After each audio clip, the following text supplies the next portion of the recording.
SFDF가 객관적으로 본인이 어느 지점에 서 있는지 검증해보고 객관화할 수 있다는 점에서 SFDF가 갖는 의미는 아주 크다고 생각합니다. 더없이 좋은 사회에 대한 기업의 의무랄까?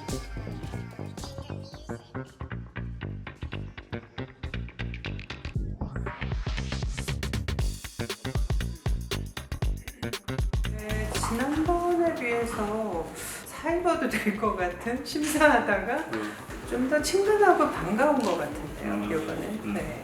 김진우 디자이너가 좀 독특했던 게 아무래도 외국에서 이제 여러 사람들, 여러 나라 사람들하고 같이 밍글링이 되고 그리고 뭔가 빈티지한 본인의 감성도 있고 그래서 그런지 새로운 시도를 한 것 같아서 인상에 많이 남아요. 네, 그리고 신발 박상민 씨? 네, 신발이 너무 가볍고 근데 디자인도 아주 좋고요.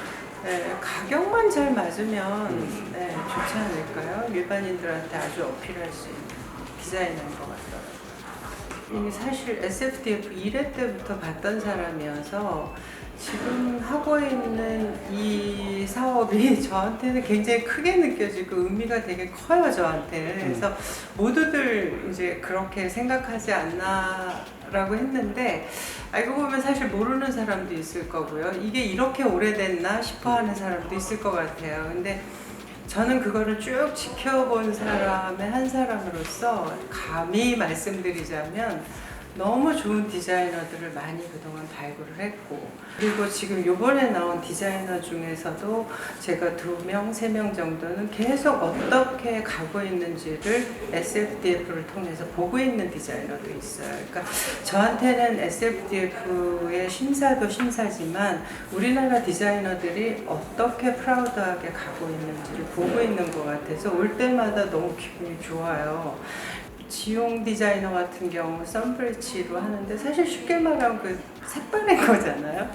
근데 그걸 가지고 환경 얘기도 하고 디자인 얘기도 하고 패션 얘기도 하는 게 사실 이런 SFDF 같은 이런 기반의 어떤 도움이 그들에게 주어진다면 더욱 프라우드하고 그들이 하고 있는 일이 너가 정말 옳은 일을 하고 있구나. 내가 패션에서 정말 버려지는 옷만 만드는 사람이 아니구나 라는 어떤 자신감? 이런 것도 줄 수 있는 기회가 되고 요즘이야 뭐 LVMH니 뭐 이런 해외 국제적인 컴피티션이 많이 있지만 삼성물산에서 주고 있는 SFDF는 정말 우리나라에서 우리의 시선으로 우리가 뽑는 정말 앞으로 나가야 되는 디자이너들을 이렇게 저렇게 후원해주는 정말 고마운 시스템인 것 같아요. 그래서 여기 있는 디자이너들이 이렇게 같이 크면서 선배들이 이렇게 지켜봐주고 후배들도 바라봐주는 그런 상황에서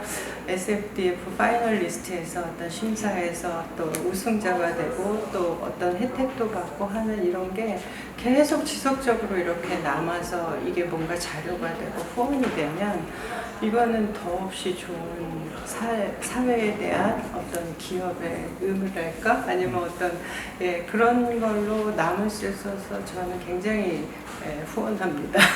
네. 같은 조언을 제가 작년에도 했나 모르겠네요. 네. 사실 이제 그 디자인이 너무 디자인을 위한 디자인이 많아요. 옷은 기본 아이템들이 있거든요. 자켓이라든지 블라우스라든지 팬츠. 이 기본 아이템에 대한 기본 디자인을 강화하는 경우가 참 많거든요. 근데 지금 여기 나온 디자이너 중에 그 기본을 굉장히 충실하게 한 분들이 많아요. 네, 그리고 그 기본에 바느질 한 땀 갖고 소재 싸움하고 디자인 싸움하고 바느질 싸움하는 친구들이 있거든요. 그렇게 해서 뭔가 내실이 다져지는 거가 굉장히 중요한 건데 제가 이제 어린 디자이너들한테 하고 싶은 얘기는 이거를 너무 디자인을 위한 디자인을 자꾸 하다 보니까 내가 왜 이 옷을 디자인했지를 잊어버리는 경우에 옷들을 볼 때가 있어요. 근데 그게 아마 본인들이 이렇게 빠져드는 잘못된 관행 같은 거거든요. 내가 왜 이렇게 자켓을 갖고 몇 년째 고민을 하고 있지라고 할 때 사실은 그게 맞는 거거든요.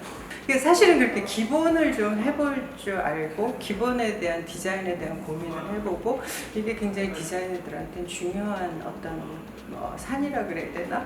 한번 넣으면 그 다음에는 이제 디자인이 자기 디자인이 나온다는 생각을 해야 하는데 거기까지 못 가고 그만두는 분들이 많아서 사실은 선배로서 진짜 조금만 더 하면 뭔가 새로운 획을 그을 것 같은데 근데 그 산을 못 넘는 경우도 많이 있더라고요. 근데 또 요즘 친구들은 워낙 뭐 아이디어도 좋고 그 다음에 자기에 대한 자기 성찰도 있고 그리고 자존감도 있고 그래서 저는 이제 그런 거를 잘 넣는 그래서 뭔가 자기스러운 옷을 만들어내는 그런 디자이너가 되면 좋겠어요. 그래서 그런 거를 조언해주고 싶어요.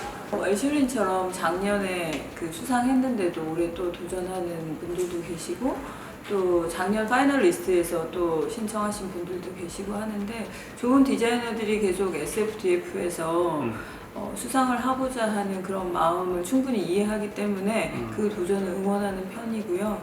그리고 애슐린처럼 여러 번 지원해서 또 수상을 기대하는 디자이너들이 이제껏 많았기 때문에 포기하지 않고 수상했음에도 불구하고 계속 도전하고 지원하는 부분을 저는 SFDF가 해외에서 활동하는 디자이너들한테는 유일하게 그 지원과 또 응원을 해주는 그런 어워드이기에 복수 지원을 하는 부분도 있고 어떻게 보면은 글로벌에서 비즈니스를 하는 디자이너들이다 보니 로컬의 반응과 지금처럼 한국이 패션계에서 되게 뜨거운 마켓이 되었을 때 자기 브랜드를 한국 마켓에서는 어떤 시선으로 봐줄지 그런 부분도 궁금해서 아마 많이들 여러 번 지원하는 것 같습니다.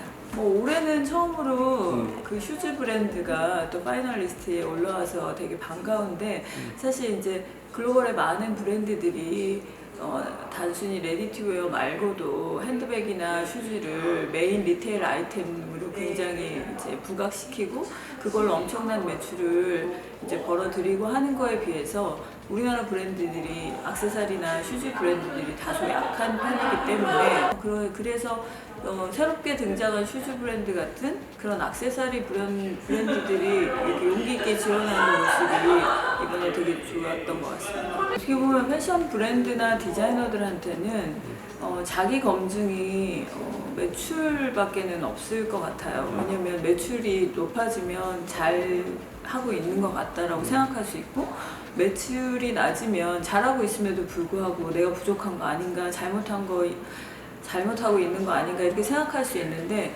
그런 디자이너들에게 혹은 브랜드들에게 SFDF가 객관적으로 본인이 어느 지점에 서 있는지 그리고 이 매출이 혹은 지금의 과정이 어떤 의미가 있는지를 한 번쯤은 검증해보고 객관화할 수 있다는 점에서 SFDF가 갖는 의미는 아주 크다고 생각합니다.